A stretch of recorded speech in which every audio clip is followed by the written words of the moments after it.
Huwag munang magpadala ng mga domestic helpers sa Kuwait. Ito ang nilalaman ng House Resolution na inihain ni ex-OFW Party List Representative John Bertis kasunod ng pagkamatay ng OFW na si Jakacia Rawa kahapon. Isinusulong naman ni Muntinlupa Congressman Rufy Biason ang pagkakaroon ng Special Task Force na tututok sa kaso na kinakaharap ng mga OFW sa abroad. Si Madeline Villar Moratillo sa report. Umapila si ex-OFW Party List Representative John Bertis sa gobyerno na magdeklara muna ng ban sa pagpapadala ng mga household service workers sa Kuwait. Kasunod ito ng pagkakabitay sa OFW na si Jakacia Pawa. Sa inihaing House Resolution, sinabi ni Bertis ng Kuwait ang lugar sa gitnang silangan na may pinakamataas na bilang ng mga insidente ng pag-abuso sa household service workers.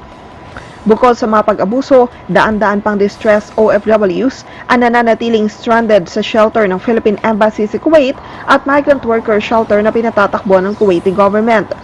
Ilang taon na ang nakalilipas nang uminit ang panawagan ng mga organisasyon ng OFWs na itigil ang pagpapadala ng household service workers sa Kuwait. Iginiit ni Bertis na kailangan ng pag-aralan ng gobyerno ang deployment ban na ito hanggang hindi nakakapaglatag ng mas matinong sistema para sa proteksyon ng karapatan ng mga ito. Pinagpapaliwanag rin ito ang Department of Foreign Affairs sa naging paraan ng paghawak sa kaso ni Pawa. Kailangan anyang alamin kung saan nagkaroon ng pagkukulang para hindi na ito maulit pa sa ibang OFWs na nasa death row sa ibang bansa. Binigyan diin ng mambabatas na hindi dapat may mabitay muli na inosenteng OFW dahil lamang sa kahinaan ng gobyerno. Inirekomenda naman ni Muntinlupa Congressman Rufy Biason ang pagkakaroon ng isang special task force na tututok lamang sa kasong kinakaharap ng mga OFW sa ibayong dagat. Ayon kay Biason, dapat alisin na sa pang-araw-araw na trabaho ng mga embahada ng Pilipinas ang monitoring sa kaso ng mga OFWs at ipaubaya ito sa isang special task force.